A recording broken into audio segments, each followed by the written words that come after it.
Good evening everybody, let's crack UPSC CSE Hindi में आप सभी का भरपूर स्वागत है। कॉम्प्रिहेंशन की हमारी सीरीज में हम आज 2021 के कॉम्प्रिहेंशन को सॉल्व करेंगे। 2021, 22, 23 और 24 में कॉम्प्रिहेंशन सबसे टिपिकल पूछे गए हैं, क्योंकि 2011 से 2020 तक के कॉम्प्रिहेंशन की भाषा सरल थी, लेकिन 21-22 में भाषा अचानक कठिन की गई। उसका बड़ा कारण है हिंदी ट्रांसलेशन गंदे व्यक्तियों के द्वारा किया गया है। यदि हमारे इस वीडियो को यूपीएससी में कोई पेपर बनाने वाला देखे तो एटलीस्ट इतना तो ही सुधरे कि हाँ, हिंदी माध्यम के विद्यार्थी का कौशल जान लीजिए, योग्यता जान लीजिए, पर उसे भाषा तो सही दीजिए जहां उस भाषा में अर्थ निकल सके, न कि अनर्थ हो सके। आज के कॉम्प्रिहेंशन आप देखेंगे कि जितना अंग्रेजी में आसान लग रहे हैं उतना हिंदी में आसान नहीं लगेंगे, क्योंकि 2021 के कॉम्प्रिहेंशन में जो भाषा उपयोग की गई है वह मशीनी भाषा का ज्यादा उपयोग किया गया है। शायद इनके पास हिंदी के अच्छे विद्वान नहीं हैं और इस कारण से यह गरीब लोग वर्तमान की डिजिटल प्रौद्योगिकी का सहारा लेकर हिंदी का निर्माण कर रहे हैं। आप मुझे बताइएगा जब आप क्लास कंप्लीट करें कि आपको क्या लगा, मेरी बातों में कितनी सच्चाई है। सबसे पहली और बड़ी बात कि यदि इस समय आप यूपीएससी की तैयारी का प्लानिंग कर रहे हैं, यदि आपके कोई परिचय के विद्यार्थी इस समय यूपीएससी के लिए क्वालिटी एजुकेशन प्लेटफॉर्म ढूंढ रहे हैं, तो उन्हें आप जरूर बताएं कि अनअकैडमी पर वह एक बार जरूर विजिट करें। जब भी उन्हें देखना होगा कि कौन से एजुकेटर पढ़ाएंगे, कैसे पढ़ाएंगे, तो आप उन्हें यूट्यूब से लेकर स्पेशल क्लास का भी सजेशन दे सकते ताकि वो खुद निर्णय ले सके। काफी लंबे समय से टॉप एजुकेटर्स की एक बेहतरीन टीम और टॉपर का सबसे पसंदीदा प्लेटफॉर्म बन चुका है अनअकैडमी। इस समय आपको फ्लैट 55% डिस्काउंट दिया जा रहा है अपने सब्सक्रिप्शन के लिए। और यदि आप सी सेट में अपनी कमियों को दूर करना चाहते हैं, कॉम्प्रिहेंशन को बेहतर करना चाहते हैं, तो आप सी सेट का कंप्लीट प्रिपरेशन प्राप्त कर सकते हैं मात्र 2,999 रुपए में। कई सारे नए बैच 21 फरवरी से कंप्लीट हिंदी मीडियम का एक बैच प्रारंभ किया जा रहा है। प्रारंभ 2026 complete Hindi medium dedicated batch है। बाइलिंगुअल बैच 22 फरवरी से स्टार्ट हो रहा है। आरंभ 28 फरवरी से ignite complete English medium batch start हो रहा है और 2027 के लिए 26 फरवरी से आ रहा है एक बाइलिंगुअल बैच। यदि आप इन बैच को या इन बैच के माध्यम से अपनी प्रिपरेशन को कंप्लीट करना चाहते हैं तो आप जुड़ सकते हैं हमारे इस पूरे प्रोग्राम से। यदि पीडीएफ चाहिए तो पीडीएफ नीचे मिल जाएगा, वैसे इस पीडीएफ की कोई ज्यादा जरूरत नहीं रहेगी। हमारी मैराथन सीरीज जो चल रही है उसको आप देखते रहिएगा। सबसे पहले कॉम्प्रिहेंशन की एक समरी मैं आपको याद दिला दूं कि मैंने आपको पहला नियम बताया था कि गद्यांश के प्रश्नों के उत्तर केवल गद्यांश पर आधारित होने चाहिए, उसके अतिरिक्त आप किसी अन्य विषय के बारे में नहीं सोचेंगे। जब भी गद्यांश के प्रश्नों का उत्तर देना है तो एक्सट्रीम वर्ड पर जरूर ध्यान देंगे, जैसे कि सभी, हमेशा, ऑल, ऑलवेज, केवल, एकमात्र, ओनली, ऐसे शब्द जहां मिलेंगे ऐसे विकल्प सामान्यतः गलत होते हैं। विकल्पों में ये शब्द अगर आते हैं तो डिडक्टिव मेथड का उपयोग करिए, निगमनात्मक विधि का उपयोग करिए, जिसका मकसद होगा आप 3 विकल्पों को गलत साबित करिए, तभी जाकर बचे हुए विकल्प को सही माना जाएगा। हमेशा ही इस बात पर गौर करा करिए कि पूछा क्या गया है। अगर निष्कर्ष पूछा गया है, परिणाम पूछा गया है या उपनिगमन पूछा गया है तो सिंपल सा मतलब हुआ कि गद्यांश से निकलने वाली गारंटेड बात कौन सी है जो गद्यांश से पूर्ण विश्वास के साथ प्राप्त की जाती है।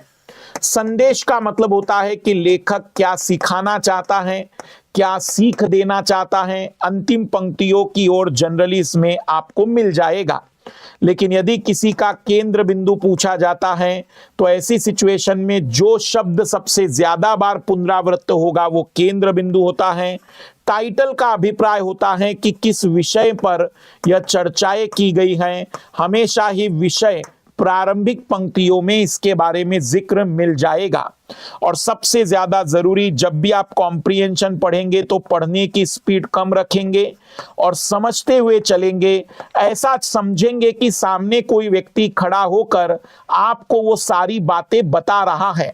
जैसे महाभारत में भगवान कृष्ण अर्जुन के सामने जो सारी बातें बता रहे थे और अर्जुन सुन रहे थे।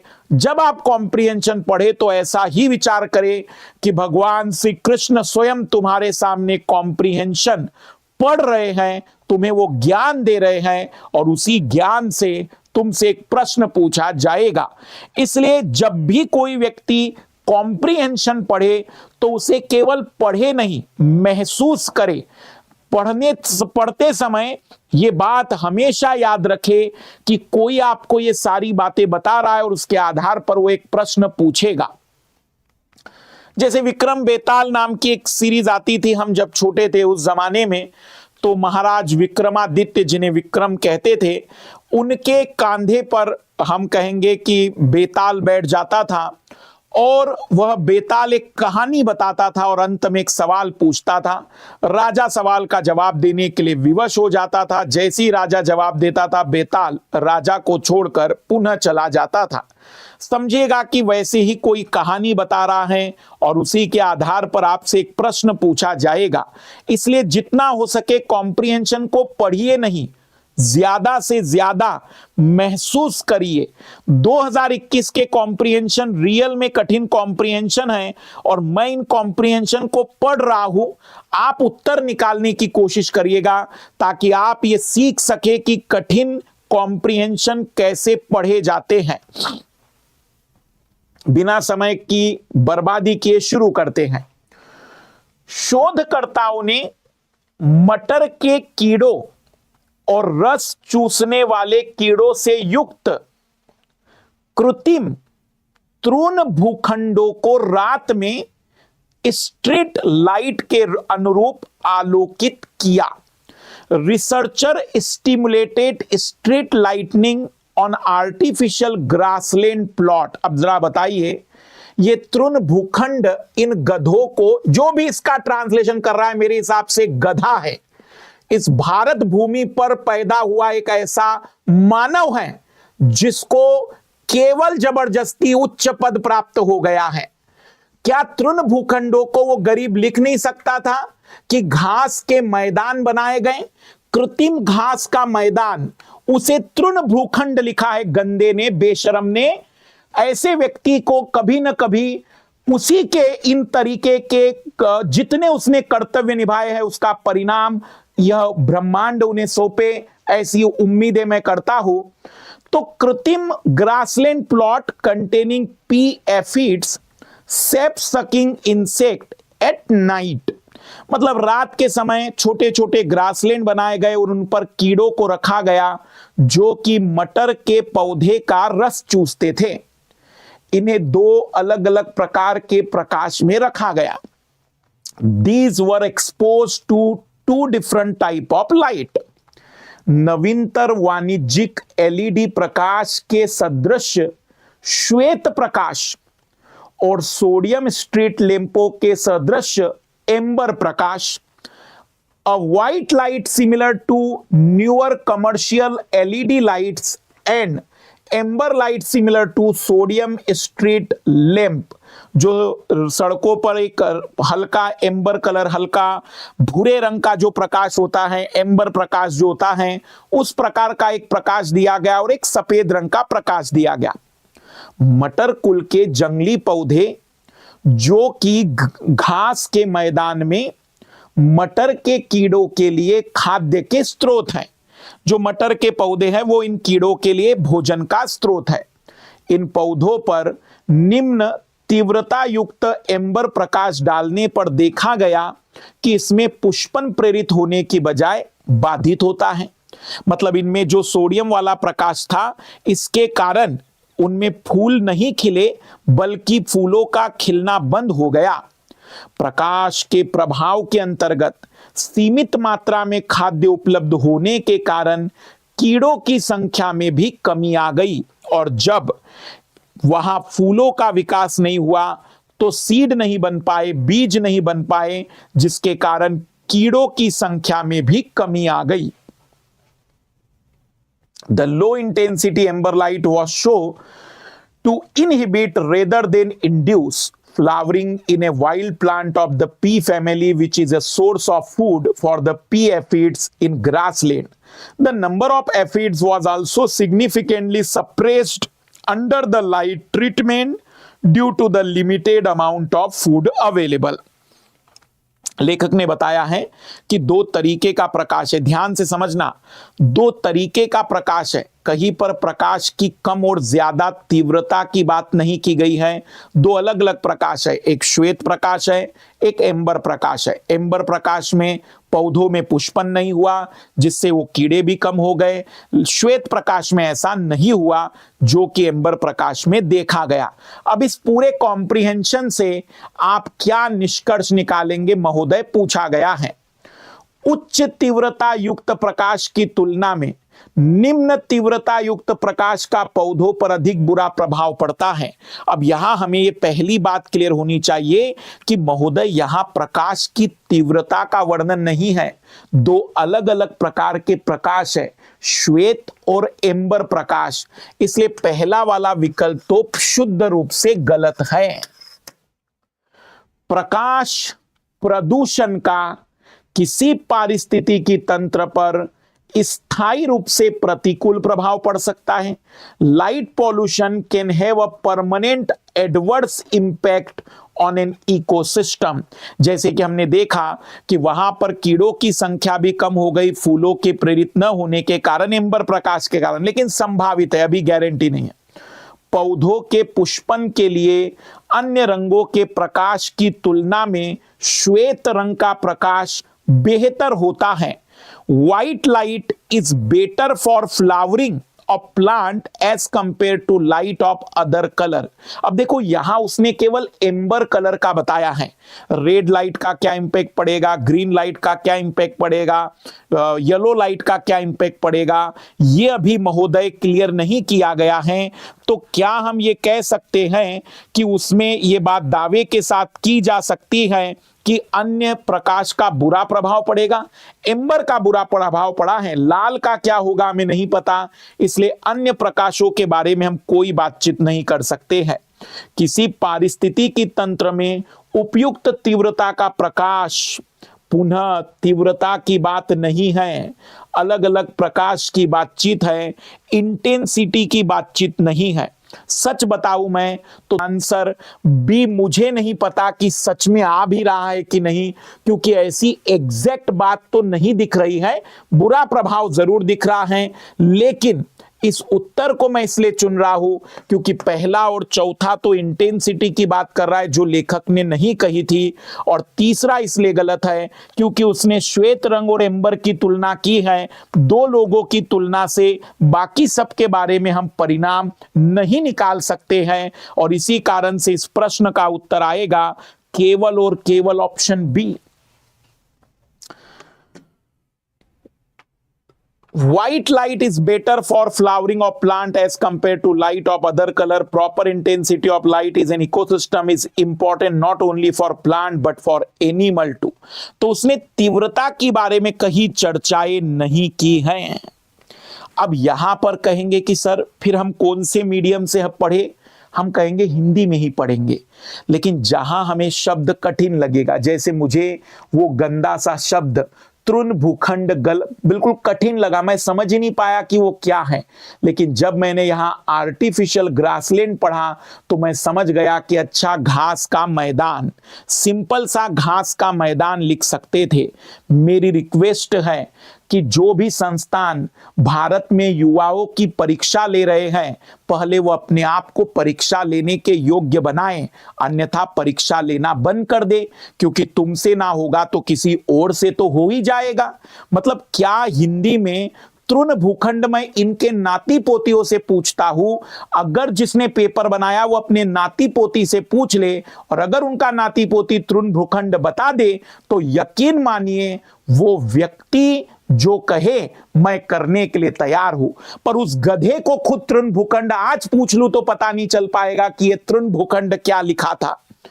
तो थोड़ा सा ट्रांसलेशन हिंदी माध्यम के विद्यार्थियों के लिए अच्छा किया जाए, जो जरूरत नहीं है बल्कि आपका कर्तव्य है। आइए जरा दूसरे कॉम्प्रिहेंशन पर आते हैं, यह भी दर्दनाक था। अब आप यहां से सॉल्व करिएगा। तमिलनाडु की कावेरी नदी घाटी पर क्षेत्रीय जलवायु मॉडल का उपयोग करते हुए जलवायु परिवर्तन के प्रभाव पर किए गए अध्ययन में अधिकतम और न्यूनतम तापमान में वृद्धि की प्रवृत्ति और वर्षा के दिनों की संख्या में कमी देखी गई।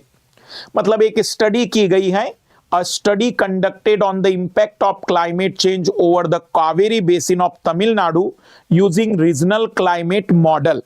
मतलब एक किसी क्षेत्र के उच्चतम और अधिकतम तापमान में जो वृद्धि, न्यूनतम और अधिकतम तापमान में वृद्धि हुई है और जो वर्षा के दिनों में कमी हुई है, वह जब अध्ययन किया गया तो पता चला जलवायु परिवर्तन के कारण ऐसा हो रहा है। उच्चतम और न्यूनतम तापमान बढ़ चुके हैं और वर्षा के दिनों में कमी आ रही है कावेरी नदी बेसिन में। इन जलवायुवीय परिवर्तनों का इस क्षेत्र के जलीय चक्र पर प्रभाव पड़ेगा। परिणाम स्वरूप अधिक मात्रा में जल बह जाएगा और जल के पुनर्भरण में कमी आएगी। आगे वो कहता है कि इस क्लाइमेट चेंज का क्या असर पड़ेगा, तो यहाँ का पूरा वाटर साइकिल डिस्टर्ब होगा, ज्यादा मात्रा में पानी बह जाएगा और जो पानी जमीन के अंदर जाता था उसमें कमी आएगी, जिससे ग्राउंड वाटर प्रभावित होगा। इसके अलावा राज्य में सूखा पड़ने की तीव्रता में भी वृद्धि होगी, फ्रीक्वेंसी में वृद्धि होगी। इसके कारण फसल बचाने के लिए भौम जल संसाधन पर किसानों की निर्भरता बढ़ेगी और इसका असर ये होगा कि फाइनली किसानों की डिपेंडेंसी ग्राउंड वाटर के संसाधनों पर और भी ज्यादा हो जाएगी। मतलब एक तरफ तो ग्राउंड वाटर की कमी आएगी और उधर डिपेंडेंसी ग्राउंड वाटर पर बढ़ जाएगी। जब पानी पूरा बह जाएगा, सूखे की तीव्रता या सूखे की फ्रीक्वेंसी, आवृत्ति में वृद्धि होगी। लेखक आपसे पूछना चाहता है कि निम्नलिखित में से कौन सा उपर्युक्त परिच्छेद के मूल भाव को सर्वोत्तम रूप से दर्शाता है। मूल भाव का मतलब क्रक्स, फाइनली कहना क्या चाहता है। 3 विकल्पों को एलिमिनेट करिएगा।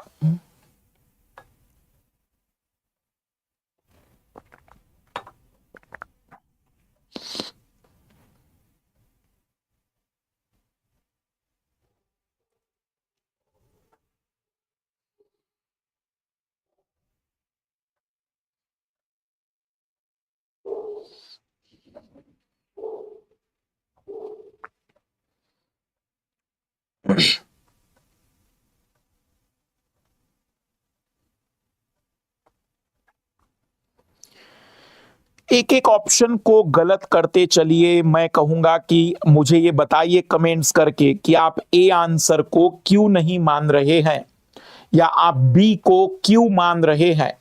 उसका जवाब आपको निकालते आना चाहिए। जो विद्यार्थी जवाब निकालते समय एक एक बात को निकाल पाएगा, क्योंकि मुझे कैसे यकीन करूं कि आप नकल नहीं कर रहे हैं। प्लीज कॉपी पेन अगर साथ में हो तो ही क्लास को देखिए। क्षेत्रीय जलवायु मॉडलों का विकास जलवायु अनुकूल कृषि पद्धतियों का चयन करने में सहायक है। Development of regional climate model help in choosing climate smart agriculture practice. क्या वह जो रीजनल क्लाइमेट मॉडल था वो इस बात के लिए था कि जलवायु परिवर्तन का क्या प्रभाव हो रहा है, कि वो इस बात के लिए था कि जलवायु स्मार्ट एग्रीकल्चर कैसे किया जाएगा? हमारा लेखक प्रभावों की व्याख्या कर रहा है, उसके समाधानों के बारे में चर्चाएं नहीं कर रहा है। वो हमें बता रहा है कि जलवायु परिवर्तन के क्या प्रभाव होंगे जब हमने रीजनल मॉडल स्टडी की, एक पर्टिकुलर क्षेत्र को ध्यान में रखते हुए अध्ययन किया। उससे कृषि पद्धतियों की कोई बातचीत नहीं की गई है। कृषि पद्धतियों का कहीं कोई जिक्र नहीं है। शुष्क भूमि कृषि पद्धतियां अपनाकर भौम जल संसाधनों पर अत्यधिक निर्भरता को कम किया जा सकता है। बिल्कुल सही बात है। Heavy dependence on ground water resource can be reduce by adapting dry land cropping system. जब भी हम ड्राई लैंड क्रॉपिंग सिस्टम अपनाते हैं तो इससे भौम जल की जरूरत पर कम दबाव पड़ता है, इसमें कोई डाउट नहीं। लेकिन मेरा लेखक ने बताया कहां? ये तो मेरा पूर्व ज्ञान है। मेरा लेखक यहां ये बता ही नहीं रहा है कि अगर अत्यधिक निर्भरता बढ़ेगी तो हमें क्या करना चाहिए। उसने वहां कुछ आगे बताया नहीं।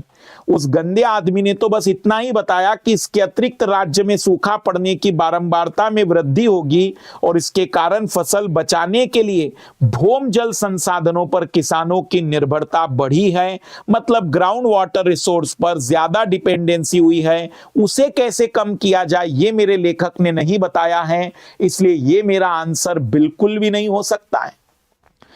जलवायु परिवर्तन से जल संसाधनों का महत्व बढ़ा है क्योंकि लगातार बारंबारता सूखे की होगी, जल के वर्षा की कमी देखी जा रही, संख्या में कमी देखी जा रही, तापमान में वृद्धि देखी जा रही है, तो जल का महत्व तो बढ़ेगा। लेकिन हमने ये भी देखा कि इसके कारण रिचार्ज में कमी आएगी, तो संकट भी बढ़ रहा है, हो सकता है। जलवायु परिवर्तन के कारण किसानों को अधारणीय आजीविका और जोखिमपूर्ण साधक रणनीतियां अपनानी पड़ती है। Climate change cause the farmer to adopt unsustainable livelihoods and risky cropping strategies. जलवायु परिवर्तन के कारण किसान ऐसा करते हैं, यहां पर ध्यान देना, क्या वो कोई खतरनाक स्टंट कर रहे हैं? क्या वो अपनी जान को जोखिम में डालकर कुछ उत्पादन कर रहे हैं? नहीं, वह भूमिगत जल का ज्यादा दोहन कर रहे हैं, लेकिन यहां कोई ऐसा अनसस्टेनेबल और रिस्की काम नहीं कर रहे हैं। रिस्क उनकी जिंदगी का नहीं, संसाधनों का है। ये तीनों विकल्प कॉम्प्रिहेंशन की भाषा से बहुत अलग है और इसीलिए इस प्रश्न का आंसर ऑप्शन सी आएगा। मैं पुनः रिपीट कर रहा हूं, उत्तर सी बोलने से आप कॉम्प्रिहेंशन नहीं हल कर पाओगे। आप हर बार यही गलती कर रहे हो। आपको आंसर ए क्यों नहीं आया उसका जवाब निकालते आना चाहिए। इसी को कहेंगे कि आप कॉम्प्रिहेंशन समझ भी पाए और आप उसके आधार पर उत्तर का सही सही निर्धारण कर पाए। जैसे मैं आपको जवाब दे रहा हूं कि महोदय उसने जलवायु अनुकूल कृषि पद्धतियों का कोई मेथड डेवलप करने की बात नहीं कही, बल्कि प्रभावों की बात कही है। अत्याधिक निर्भरता कैसे कम होगी ये वर्णन उसके आगे कर सकता था, लेकिन कॉम्प्रिहेंशन खत्म हो चुका था और कोई रिस्क साधन रणनीति नहीं अपना रहे हैं। हां, भूमिगत जल के संसाधनों पर निर्भरता बढ़ रही है, यह जरूर कहा गया है, लेकिन ऐसा उनकी जिंदगी वाला कोई रिस्क नहीं है। इसलिए आंसर आएगा ऑप्शन सी। अब मैं आपको समय देना चाहूंगा कि आप ट्राई करिएगा। आपके पास 1 मिनट का टाइम है। मैं स्टॉप वॉच अपने मोबाइल में लगा रहा हूं।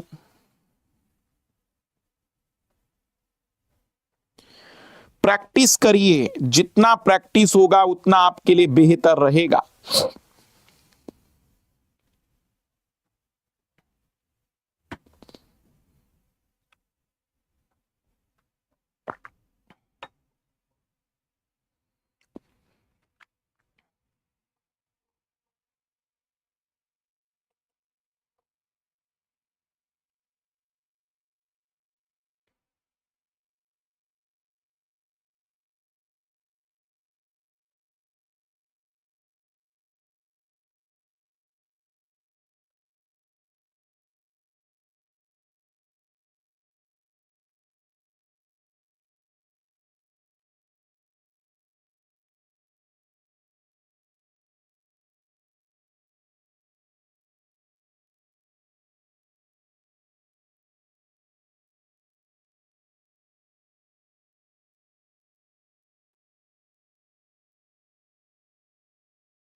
आइए, समय खत्म हुआ है, फिर मैं इसको हल करके दिखाऊंगा आपको। अभी आप अपने चॉइस के अकॉर्डिंग उत्तर निकालिए, और जब ऐसे हो ना तो गारंटेड उत्तर निकाला जा सकता है, गारंटेड।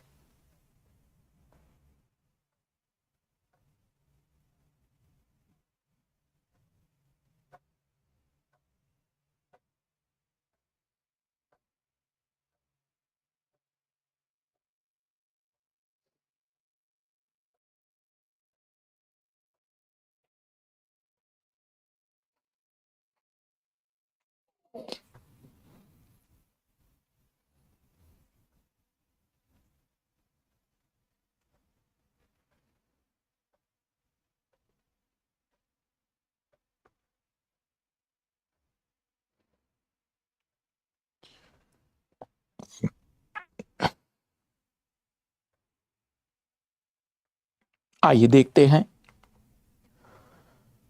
कृषि पारिस्थितिकी के मूल में यह अवधारणा है कि कृषि पारिस्थितिक तंत्रों को प्राकृतिक पारिस्थितिक तंत्रों के जैव विविधता लेवल और कार्य प्रणाली का अनुकरण करना चाहिए। At the heart of agroecology is the idea that agroecosystem should mimic the biodiversity level and functioning of natural ecosystem। मतलब जब हम कृषि पारिस्थितिकी की बात करते हैं जो बिल्कुल प्रकृति के अनुरूप है, जैसे प्रकृति जैव विविधता को बचाती है, अगर उस रूप में हम आगे बढ़ते हैं तो यहाँ जैव विविधता का संरक्षण भी होता है और वह प्राकृतिक नियमों का पालन भी करता है। ऐसी कृषि अनुकृतियां अपने प्राकृतिक मॉडल की तरह उत्पादक, पीड़क प्रतिरोधी, पोषक संरक्षक, प्रघात और तनाव के प्रति समुत्थानशील रेजिलेंट हो सकती है। Such agriculture mimic like their natural model can be productive, pest resistant, nutrient conserving, resilient to shock and stress। जब हम इस प्रकार की कृषि पद्धति अपनाते हैं तो जो भी रिस्क होते हैं कृषि में वो कम हो जाते, उत्पादकता बढ़ जाती है, जल्दी उन्हें कोई कीड़ा खराब नहीं कर पाता है, उनके पोषक तत्वों की मात्रा बेहतर होती है और वो किसी भी परिवर्तन को झेलने की क्षमता रखते हैं। पारिस्थितिक तंत्र में कुछ भी व्यर्थ नहीं जाता और पोषक तत्वों का अनंत काल तक पुनर्चक्रण होता है। कृषि पारिस्थितिकी का उद्देश्य पोषक लूपों को बंद करना है, अर्थात मिट्टी से निकल चुके सभी पोषक तत्वों को फार्म यार्ड खाद के अनुप्रयोग जैसे तरीकों के द्वारा मिट्टी में पुनर्वापस पहुंचाना है। Agroecology, in ecosystem there is no waste, nutrient are recycled indefinitely। Agroecology aim at closing nutrient loop। Closing nutrient loop मतलब उसके चक्र को क्लोज करेगा, कहीं बर्बाद नहीं होने देगा। Returning all nutrient that come out of the soil back to the soil such through application of farm yard manure. मतलब जो फसल वहां उगाई गई थी उसको वहीं पर घेर डाल दो, उसे वहीं पर बिछा दो, इसे फसल क्रॉप कहते हैं लाल लालियों। फसल क्रॉप का मतलब एक प्रकार से फसल की कवरिंग करना भी कहते हैं कि वही फसल काट कर वहीं पर गिरा दी। इसके अंतर्गत प्राकृतिक प्रक्रियाओं का उपयोग पीड़क नियंत्रण के लिए तथा अंतर सस्य कृषि इंटरक्रॉपिंग के द्वारा मृदा को उर्वर बनाने के लिए भी किया जाता है। मतलब आप बीच बीच में अलग अलग फसलों को डाल दीजिए, जैसे कि कपास के भीतर आप अरहर की दाल के पेड़ लगा दीजिए या वृक्ष लगा दीजिए, पौधे लगा दीजिए, ताकि न्यूट्रिएंट भी मिल जाएं और होने वाले जो भी पेस्ट हैं उन्हें भी कंट्रोल किया जा सके। इसे मिक्स क्रॉपिंग कहते हैं, मिश्रित फसल कहते हैं। कृषि पारिस्थितिकी पद्धतियों में पशुधन और फसलों के साथ वृक्षों का एकीकरण शामिल है। जब हम पशुपालन और कृषि करते हैं तो इसको मिश्रित कृषि कहते हैं। अब यहां शब्द समझ में आने चाहिए आपको। मिश्रित कृषि मिक्स्ड फार्मिंग का मतलब होता है, मिक्स्ड फार्मिंग का मतलब होता है पशुपालन और कृषि, और मिश्रित फसल का मतलब होता है एक साथ दो दो तीन तीन फसल, जिसको बहु फसल भी कहा जाता है, एक साथ दो दो तीन तीन फसलों को उगाया जाता है। और वहीं पर उस चीज को अगर काट कर लूप को बंद करने का मतलब होता है जो भी पोषक तत्व उस पौधे में आए थे वो वहीं पर पौधा डाल दिया जाएगा ताकि उसका न्यूट्रिएंट वापस मिट्टी में चला जाए। परिच्छेद के अनुसार उपयुक्त में से कौन सी कृषि पद्धतियां कृषि पारिस्थितिकी के अनुकूल हो सकती है? देखो, मुझे नहीं पता, लेकिन हाइड्रोपोनिक्स उसने कहीं नहीं बताया। उसने जल संवर्धन हाइड्रोपोनिक्स की बात नहीं की है। मैं ये दावे के साथ कह सकता हूं कि विकल्प बी और विकल्प सी बिल्कुल भी नहीं हो सकते हैं, क्योंकि हाइड्रोपोनिक्स की बात उसने कहीं नहीं कही है। अब दोनों में 4 है तो 4 को सोचो ही मत, वो तो सही हो गया। 1, 5 और 6 पर गौर करते हैं। भूमि संरक्षण सस्य कवर क्रॉप्स, कवर क्रॉप्स का मतलब कि उसी फसल को वहीं पर एक गारंटेड होना चाहिए। और बहुसस्यन, बिल्कुल पॉलीकल्चर, बहु फसल का उपयोग। वर्टिकल कृषि का मतलब यह होता है जहां पर आप छोटी फसल, फिर बड़ी फसल, फिर बड़ी फसल, या फिर एक ही जगह पर जमीन पर आप फसल भी उगा रहे, हाइड्रोपोनिक्स भी कर रहे, एरोपोनिक्स भी कर रहे हैं, तो हम इसको वर्टिकल क्रॉप के नाम से जानते हैं। ऐसी कोई चर्चा नहीं की गई है। मतलब आंसर आएगा केवल और केवल ऑप्शन ए। अगर कुछ भी ना समझ में आए तो यह भी दावा आप कर सकते हैं कि वर्टिकल फार्मिंग तो कहीं से कहां तक नहीं कही गई है, पर आपके इसके लिए वर्टिकल फार्मिंग शब्द का मतलब पता होना चाहिए। या फिर बहुसस्यन तो गारंटेड कहा है उसने, या खुद बताया है कि इंटरक्रॉपिंग, साथ ही साथ एक अलग अलग प्रकार की फसलें जिनको हम एक प्रकार से कह सकते हैं सॉइल फर्टिलिटी को बेटर करने के लिए इंटरक्रॉपिंग को अपनाया जाता है। आंसर आना चाहिए था केवल और केवल ऑप्शन ए। फिर से ट्राई करिए, मैं 1 मिनट का समय आपको दे रहा हूं।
अंतिम 10 सेकंड।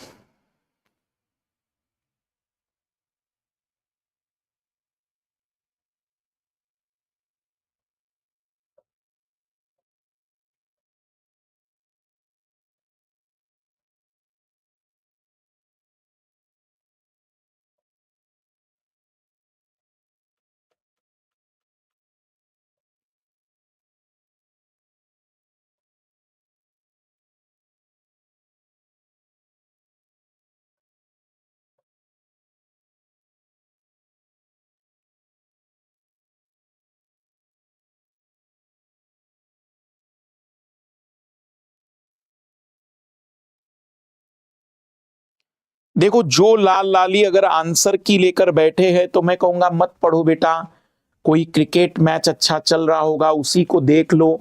पर अगर आप सिंसियर होकर एक ऐसा तैयारी कर रहे हैं कि बिल्कुल सर हम पूरी ईमानदारी से जानना और समझना चाहते हैं, तो तो मेरे हिसाब से आप इस क्लास को अटेंड करिए, हर ऑप्शन को गलत साबित करने का रीजन दीजिए, नहीं तो आप सवाल को स्किप कर दीजिए कि मैं निकाल नहीं पाया reason.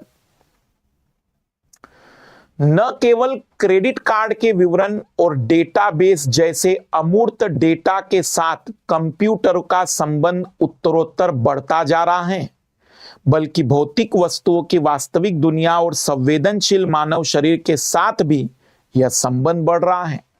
Computer increasingly deal not just with abstract data like credit card details and databases, but also with the real world of the physical object and vulnerable human bodies. एक आधुनिक कार पहिए पर एक कंप्यूटर है, एक विमान पंखों पर एक कंप्यूटर है। इंटरनेट ऑफ थिंग्स के आगमन से सड़क चिन्ह और MRI स्कैनर से लेकर प्रोस्थेटिक्स और इंसुलिन पंप तक प्रत्येक वस्तु में कंप्यूटर शामिल हो जाएगा।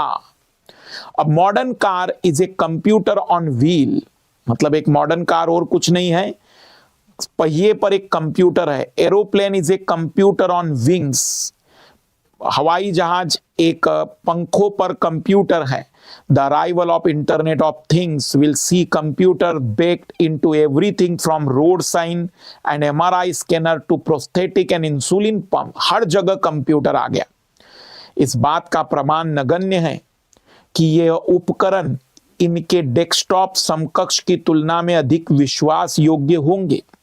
There is a little evidence that this gadget will be any more trustworthy than their desktop counter parts. यहां सवाल खड़ा कर दिया है कि ये डेस्कटॉप के जैसे सुरक्षित होंगे, इस बात की संभावना कम है। हैकर पहले ही प्रमाणित कर चुके कि वे इंटरनेट से जुड़ी कार और पेसमेकर का रिमोट कंट्रोल कर सकते हैं। मतलब हैकर तय कर चुके हैं, बता चुके हैं कि वह दूर से कभी भी पेसमेकर या इंटरनेट से कनेक्टेड कार को कंट्रोल कर सकते हैं। अब पहला ऑप्शन, कंप्यूटर पूरी तरह सुरक्षित नहीं है। मुझे नहीं लगता कि इसमें कुछ भी और कोई होना चाहिए।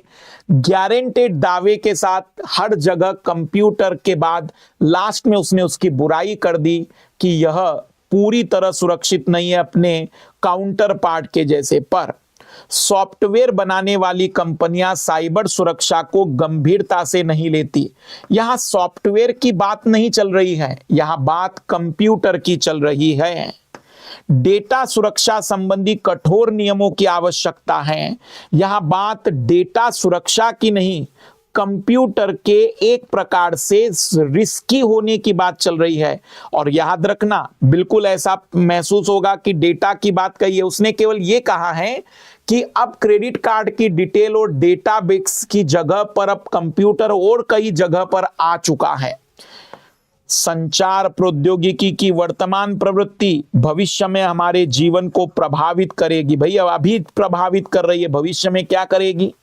अभी प्रभावित कर रही है। उसने भविष्य की कोई धमकियां नहीं दी है, बल्कि उसने ये कहा है कि यहां पर ये प्रमाणित नहीं होता है कि ये ज्यादा सुरक्षित होंगे। और हैकर तो ये प्रमाणित कर चुके हैं कि वह ऐसे इंटरनेट पर कनेक्टेड कंप्यूटर को कभी भी हैक कर सकते। मतलब वो कंप्यूटर जो इंटरनेट से कनेक्ट है वो सुरक्षित नहीं है। इंटरनेट से कनेक्टेड कंप्यूटर पूरी तरह से सुरक्षित नहीं कहे जा सकते हैं। एक बढ़िया और सरल प्रश्न मैं कहूंगा, पढ़िए, 1 मिनट का समय मैं आपको पुनः दे रहा हूं।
कॉम्प्रिहेंशन को धीमे पढ़िए, समझिए कि वो क्या बोलना चाह रहा है।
जवाब देने से ज्यादा जरूरी है प्रैक्टिस करते समय अपने विकल्प में इस रीजन को जोड़ पाना कि वो क्यों सही नहीं होगा।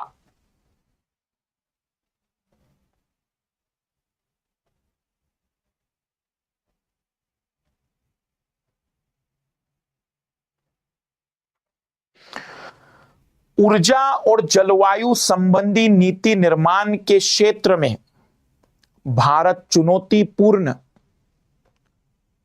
आसन्न भविष्य का सामना कर रहा है। India faces a challenging immediate future in energy and climate policy making. The problem are multiple. समस्याएं कई हैं। जीवाश्म ईंधन की उत्पादन क्षमताओं में अनस्टेबिलिटी, सबसे गरीब लोगों के लिए बिजली और खाना पकाने के आधुनिक ईंधन की सीमित पहुंच, अस्थिर वैश्विक ऊर्जा के संदर्भ में ईंधन के आयात में वृद्धि, बिजली के निरंतर मूल्य निर्धारण और शासन की चुनौतियों के फलस्वरूप बिजली की अत्यधिक कमी अथवा अतिरिक्त आपूर्ति। केवल यही नहीं, भूमि, जल तथा वायु पर बढ़ता हुआ पर्यावरणीय विवाद। मतलब समस्याएं बताई है। एक तो जीवाश्म ईंधन की उत्पादन क्षमता में अनस्टेबिलिटी है, गरीब लोगों तक आधुनिक ईंधन नहीं पहुंच पा रहा है, अनस्टेबल ग्लोबल एनर्जी का आयात और लगातार आयात में वृद्धि, बिजली के निरंतर मूल्य निर्धारण और शासन की चुनौतियों के फलस्वरूप बिजली की अत्यधिक कमी और अतिरिक्त या फिर आपूर्ति। केवल यही नहीं, भूमि, जल तथा वायु पर बढ़ता हुआ पर्यावरणीय विवाद। किंतु यह सब इतना निराशाजनक भी नहीं है। बढ़ते हुए ऊर्जा दक्षता कार्यक्रम, एनर्जी एफिशिएंसी बढ़ रही हमारी, एकीकृत शहरीकरण और परिवहन नीति पर चर्चाएं, सभी इंटीग्रेटेड ट्रांसपोर्टेशन सिस्टम बनाया जा रहा है, मेट्रो, बस, ट्रेन, इस तरीके के ट्रांसपोर्टेशन, पब्लिक ट्रांसपोर्टेशन सिस्टम का निर्माण, ऊर्जा तक पहुंच और ऊर्जा सुरक्षा बढ़ाने के लिए ठोस कदम उठाए जा रहे हैं। और नवीकरणीय ऊर्जा है तो एक साहसिक पहल, भले इनकी पूरी संकल्पना अभी तैयार नहीं है, तथापि ये परिवर्तन की आशा की ओर संकेत करते हैं। तो पहले में समस्याएं बताई हैं और दूसरे में बताया है कि हाँ, इनके बावजूद भी इतना दुखी होने की जरूरत नहीं है, चीजें कुछ बड़े स्तर पर बदली है, कुछ अच्छे काम किए जा रहे हैं। क्या संदेश देना चाहते हैं भाई साहब? भारत के ऊर्जा निर्णयन की प्रक्रिया, India's energy decision making process is ever more complex and interconnected. बिल्कुल बहुत जटिल है, क्योंकि बहुत सी समस्याएं हैं, बहुत से प्रॉब्लम है। यहां पर कह सकते हैं भारत की ऊर्जा और जलवायु नीति संधारणीय विकास के लक्ष्यों के लिए अत्यधिक सुसंगत है। India's energy and climate policy is heavily tune to sustainable development goal. महोदय, हमारे पूरे लेखक ने सस्टेनेबल डेवलपमेंट गोल के दरमियान हम क्या कर रहे हैं ऐसा कोई जिक्र नहीं किया है। पूरे कॉम्प्रिहेंशन में सस्टेनेबल डेवलपमेंट गोल नहीं, बल्कि प्रॉब्लम्स क्या हैं और उसके लिए क्या कदम उठाए जा रहे हैं, इन दोनों का वर्णन किया है, पर संधारणीय विकास के बारे में कोई जिक्र नहीं है। भारत की ऊर्जा जलवायु संबंधी कार्रवाई इसके व्यापक सामाजिक, आर्थिक और पर्यावरणीय लक्ष्यों के लिए अनुकूल नहीं है। वह शुरुआत में निराशा जरूर बताता है, लेकिन वह संदेश के रूप में आगे बता रहा है, कि नहीं, फिर भी हम साहसिक पहल और इसके लिए काम कर रहे हैं। इतना निराशाजनक होने की जरूरत नहीं। तो दूसरे पैराग्राफ में इस बात को नकार दिया गया। भारत के ऊर्जा निर्णय की प्रक्रिया सीधे तौर पर आपूर्ति उन्मुख और मांग पक्ष की उपेक्षा करती है। डिमांड और सप्लाई हमेशा ही तकलीफदायक होता है, ऐसा जरूरी नहीं है। उसने कहा है कुछ जगह पर अतिरिक्त आपूर्ति है और कुछ जगह पर बहुत ज्यादा कमी है, इसलिए इन दोनों के बीच में संतुलन कहीं नहीं है, ऐसा लेखक पहले ही क्लियर कर चुका है।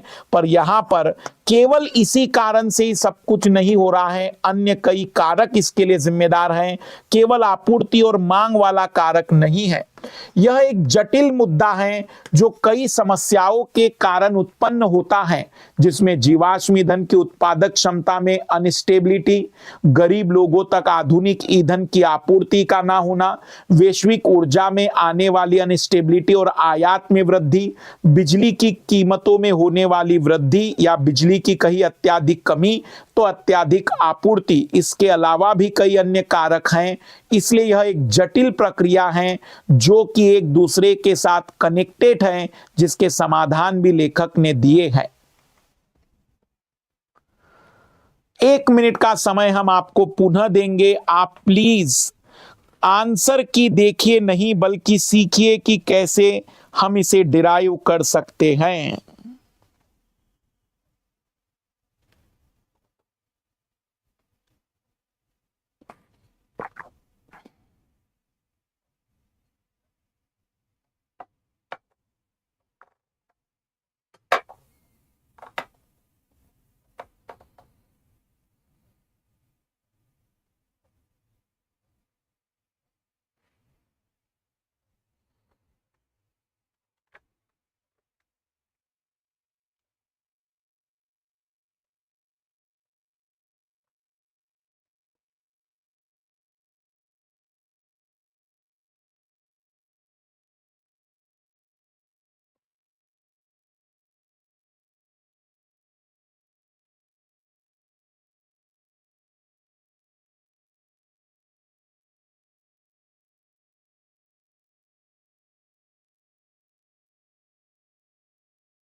ऐसी रिपोर्ट आई है कि बाजार में बेची जाने वाली कुछ एंटीबायोटिक वृद्धि कारक के रूप में पोल्ट्री और अन्य पशुओं को खिलाई जाती है। मतलब ऐसी सामने चीजें आई है कि कुछ लोग एंटीबायोटिक और ग्रोथ बढ़ाने वाली दवाइयां मुर्गियों को और अन्य जीवों को खिला रहे हैं।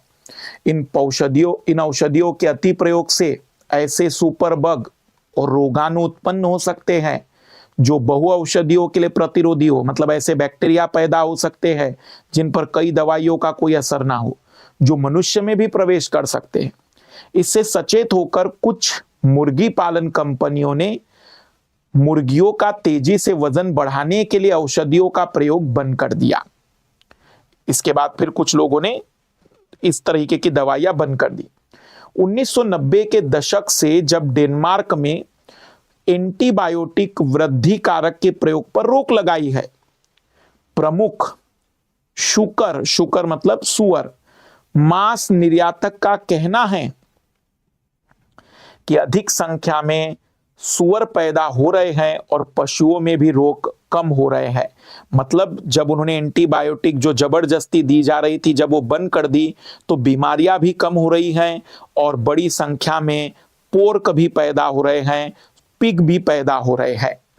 इसके संदेश क्या है भाई? सिंपल सा संदेश है, बगैर किसी कारण के एंटीबायोटिक मत दीजिए, उसका निगेटिव इंपैक्ट होता है और अगर वो बीमार है तो आप एंटीबायोटिक उपयोग कर सकते हैं। लोगों को पशुपालन उत्पादों के सेवन से बचना चाहिए, बिल्कुल, लेकिन ये हमारा लेखक नहीं कह रहा है। पशुओं से उत्पन्न खाद्य पदार्थों के स्थान पर पौधों से उत्पन्न खाद्य पदार्थों का उपयोग करना चाहिए। शाकाहार और मांसाहार की कोई झगड़ा ही नहीं चल रहा है कॉम्प्रिहेंशन में। पशुओं पर प्रतिजैविक औषधियों के प्रयोग पर प्रतिबंध होना चाहिए भाई। अति प्रयोग पर प्रतिबंध होना चाहिए, बगैर कारण के प्रयोग पर प्रतिबंध होना चाहिए, क्योंकि बीमारियों में तो लगेगी। प्रतिजैविक औषधियों का प्रयोग केवल रोगों के उपचार के लिए किया जाना चाहिए। लाल लाली हो, एक्सट्रीम शब्द होने के बावजूद भी उत्तर यही है। इसलिए मैंने कहा था कि ऐसा बहुत रेयरली होगा कि एक्सट्रीम शब्द हो, और उसका कारण है क्योंकि लेखक ने ये खुलकर बताया है कि जब उन पर एक्स्ट्रा दवाइयों का उपयोग बंद किया गया तो उन्हें बीमारियां भी कम होने लगी और उनकी संख्या भी तेजी से बढ़ने लगी। केवल होने के बावजूद भी उत्तर डी इसलिए आएगा क्योंकि लेखक ने इसी बात का वर्णन किया था। निश्चित ही यहां कुछ लोग केवल के कारण से आंसर लगा रहे होंगे, लेकिन भूलिए मत, एंटीबायोटिक दवाइयों पर प्रतिबंध की बात नहीं कर रहा है, एंटीबायोटिक दवाइयों के अत्यधिक उपयोग पर प्रतिबंध की बात कर रहा है, बगैर कारण के उपयोग पर प्रतिबंध की बात कर रहा है। शब्दों पर जरूर गौर किया करिए। अगला कॉम्प्रिहेंशन,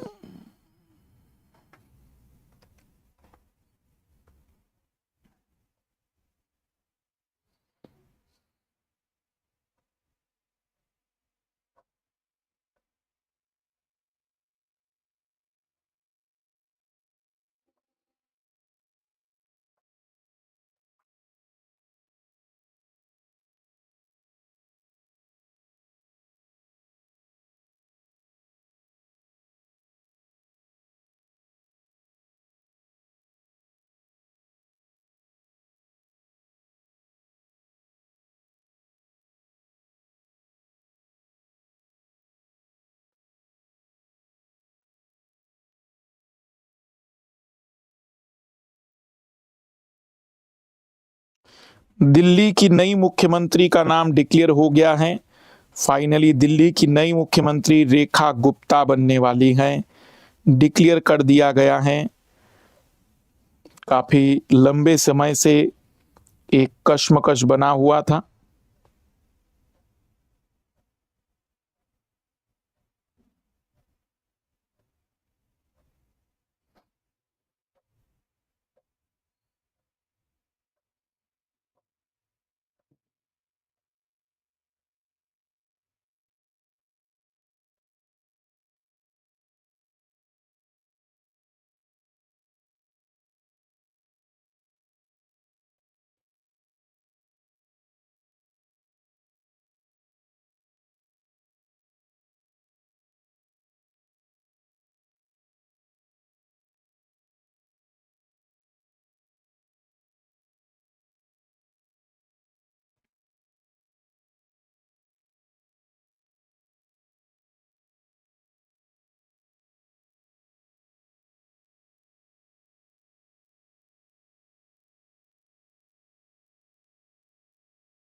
आइए जरा देखते हैं क्या कॉम्प्रिहेंशन कहना चाहता है। और मैं कहूंगा पॉलिटी का कॉम्प्रिहेंशन है, लेकिन फिर भी कठिन कॉम्प्रिहेंशन है।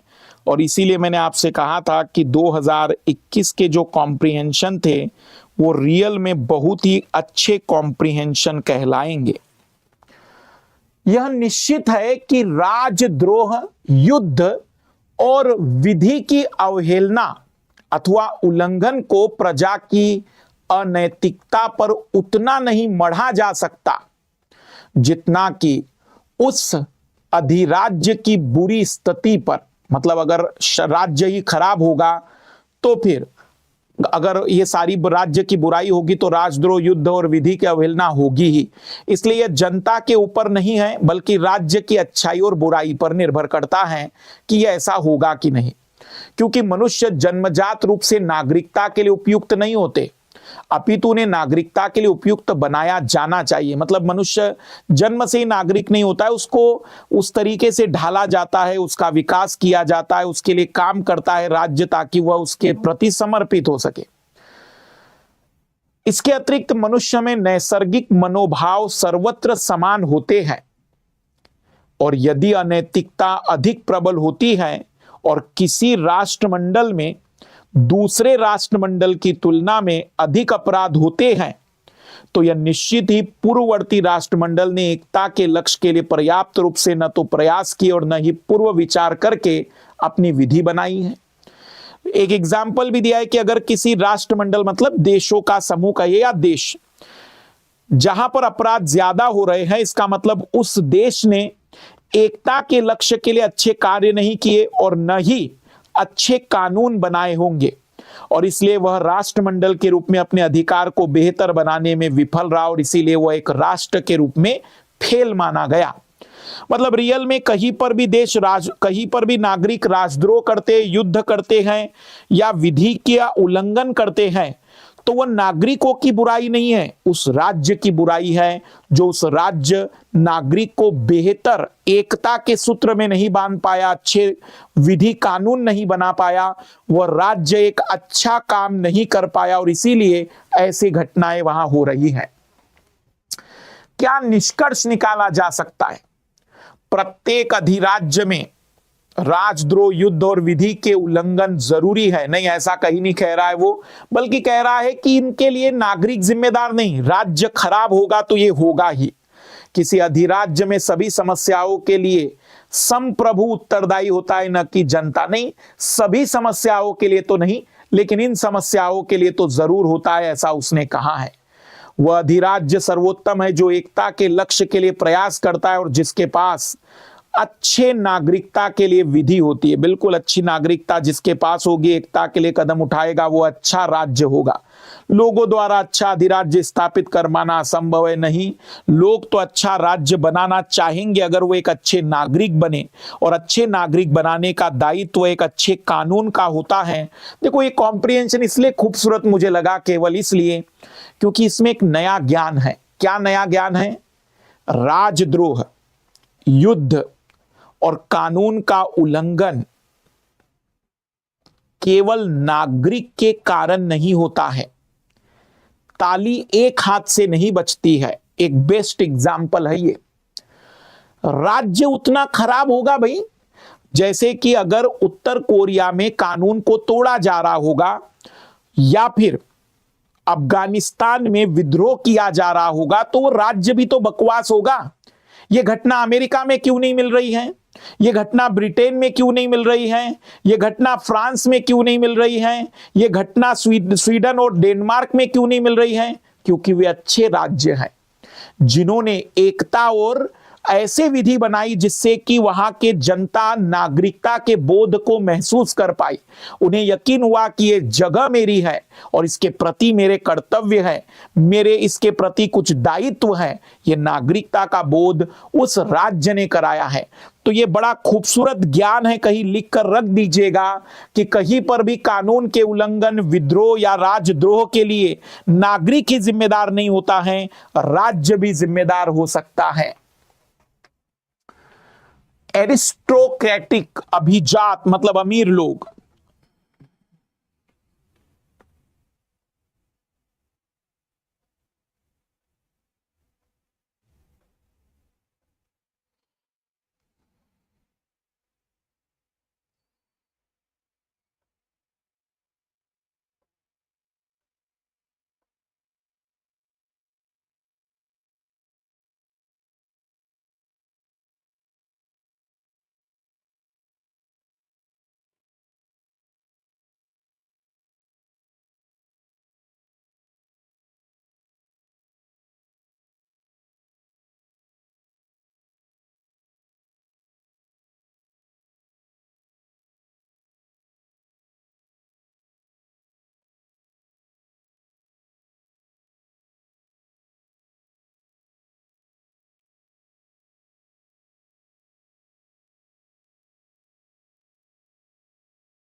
प्लेटो का लिखा हुआ है ये शब्द सब कुछ, खूबसूरत कॉम्प्रिहेंशन है यह भी एक।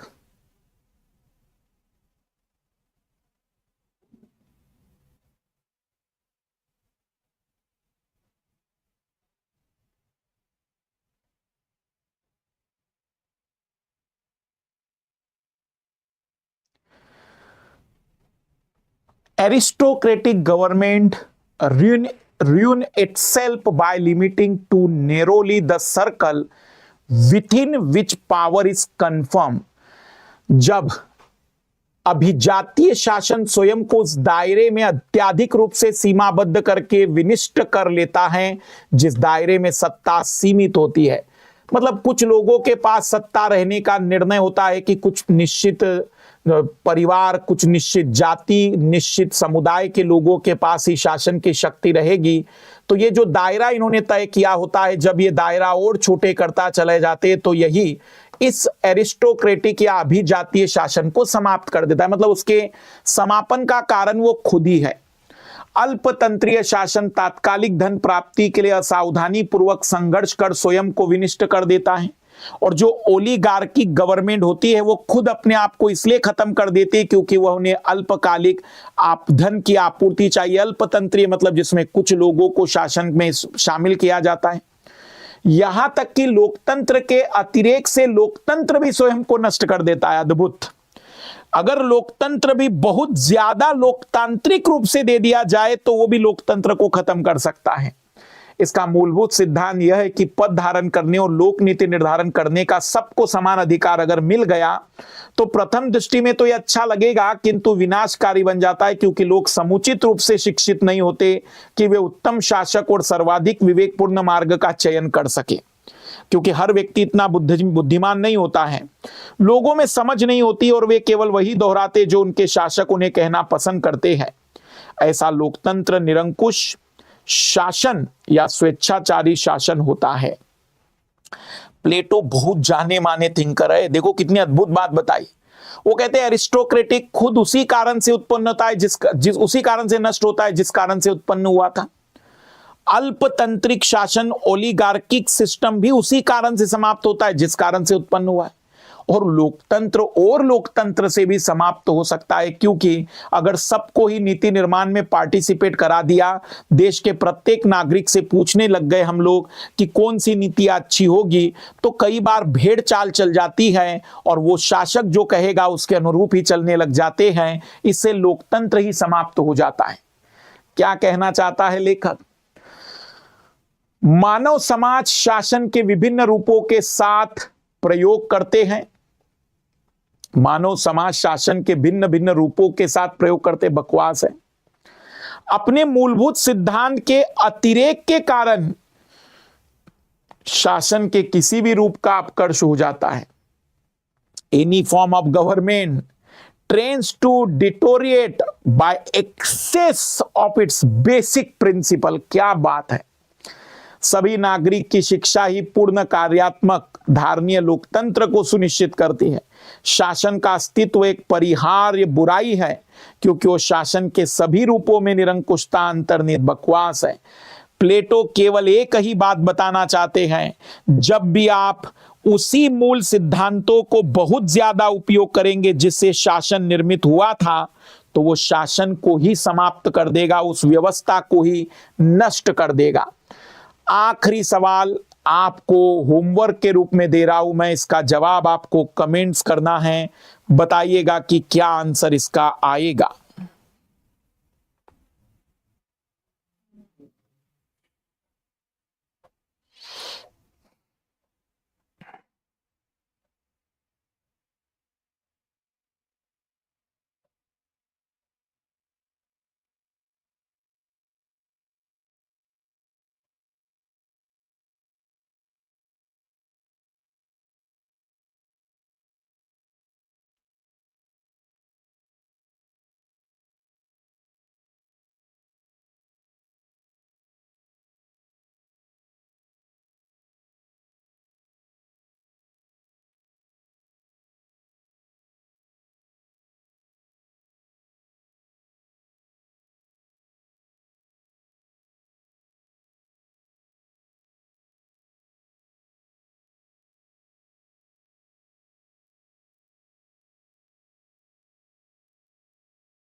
आंसर कमेंट्स करिएगा।